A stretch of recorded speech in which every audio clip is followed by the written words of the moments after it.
আসসালামু আলাইকুম রহমতুল্লাহি ওয়া বারাকাতুহু। ডলার অ্যান্ড রোজ নাকি ব্যাংক স্টেটমেন্ট, কোনটা দিলে ভিসা হবে? খুবই কনফিউশন, তাই না?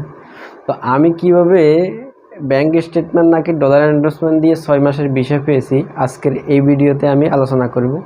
আশা করি এই ভিডিওর পরে আপনাদের ডলার এন্ডোর্স আর ব্যাংক স্টেটমেন্ট নিয়ে আর কোনো ধরনের প্রশ্ন থাকবে না। তো আজকের এই ভিডিওটি A to Z দেখবেন এবং আমার চ্যানেলটি যদি ভালো লাগে থাকে অবশ্যই সাবস্ক্রাইব করবেন, 500 টাকা বেল আইকনটি বাজিয়ে দিবেন যাতে করে আমার সকল ধরনের ভিডিও সবার আগে পৌঁছে যায় আপনার কাছে। তো ইন্ডিয়ান 6 মাসের ট্যুরিস্ট ভিসা আমি কিভাবে পেলাম? আমি আমার কোম্পানির 6 মাসের ব্যাংক স্টেটমেন্টের ফটোকপি দিয়ে ইন্ডিয়ান ভিসা পেয়েছি। তা আপনারা যারা জব হোল্ডার আছেন তারা আপনার স্যালারি অ্যাকাউন্টের 6 মাসের স্টেটমেন্ট অথবা 3 মাসের স্টেটমেন্ট দিয়ে ভিসা পাবেন। তবে আপনাকে অবশ্যই লাস্ট ক্লোজিং ব্যালেন্স কিন্তু 20-এর উপরে থাকতে হবে। আপনি স্টেটমেন্ট বাইর করার পরে যদি টাকা উইথড্র করে ফেলেন কোনো সমস্যা নেই। আমি স্টেটমেন্ট তোলার পরের দিন টাকা উইথড্র করে ফেলছি, কিন্তু আমার লাস্ট ক্লোজিং ব্যালেন্স 30,000 টাকা ছিল।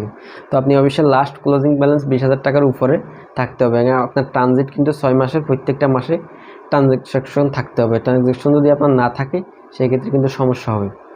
তো আর যাদের ব্যাংক অ্যাকাউন্ট আছে তারা তো বিশেষ করে ব্যাংক স্টেটমেন্ট দিবেনই, 3 মাস অথবা 6 মাসের স্টেটমেন্ট অবশ্যই দিবেন। সেক্ষেত্রে আপনি ভিসা পেয়ে যাবেন ইনশাল্লাহ। যাদের ব্যাংক স্টেটমেন্ট নাই, যাদের ব্যাংক অ্যাকাউন্ট নাই, তারা কি করবেন? তারা অবশ্যই $150 পাসপোর্টে এন্ডোর্স করে নেবেন। তো আপনি $150 এন্ডোর্স করবেন কোথায়? এন্ডোর্স করতে হলে আপনাকে আপনার নিকটস্থ এবি ব্যাংক, ইসলামী ব্যাংক, রূপালী ব্যাংক, সোনালী ব্যাংক, ডাচ বাংলা ব্যাংক, বিশেষ করে এইসব ব্যাংকগুলো এন্ডোর্স করে থাকে। আপনি আপনার নিকটস্থ যে কোনো একটা ব্রাঞ্চে গিয়ে পাসপোর্ট নিয়ে যাবেন, সাথে পাসপোর্ট নিয়ে আপনি ডলার এন্ডোর্স করতে চান এরকম বললে তারা আপনাকে অবশ্যই $150 এন্ডোর্স করে দিবে। তো $150 এন্ডোর্স করলে আপনি ওই এন্ডোর্সের ফটোকপি দিয়ে ভিসা আবেদন করতে পারবেন। সেক্ষেত্রে আপনার কোনো সমস্যা হবে না। যারা স্টুডেন্ট আছেন তারা অবশ্যই বাবা মার ব্যাংক অ্যাকাউন্টের স্টেটমেন্ট দিবেন। ম্যাক্সিমাম 3 মাস অথবা 6 মাসের, অবশ্যই ক্লোজিং ব্যালেন্স কিন্তু 20,000 টাকার উপরে থাকতে হবে। আর যাদের বাবা মার ব্যাংক অ্যাকাউন্ট নেই তারা কী করবেন? তারাও $150 এন্ডোর্স করবেন এবং এন্ডোর্সের ফটোকপি দিয়ে আপনি ভিসা পেয়ে যাবেন। সেক্ষেত্রে আশা করি কোনো সমস্যা হবে না। তো আজকের পরে আর ডলার এন্ডোর্স এবং ব্যাংক স্টেটমেন্ট নিয়ে প্রশ্ন থাকার কথা না।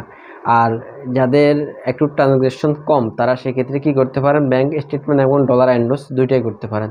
আপনি দুইটা করে ব্যাংক স্টেটমেন্টও জমা দেবেন, পাশাপাশি ডলার এন্ডোর্স করেও জমা দেবেন। সেক্ষেত্রে আপনি ভিসা পেয়ে যাবেন, আশা করি কোনো সমস্যা হবে না। তো আজকের ভিডিওতে এই পর্যন্তই। ভালো থাকবেন, সুস্থ থাকবেন। আমার চ্যানেলটি যদি ভালো লাগে থাকে অবশ্যই সাবস্ক্রাইব করবেন।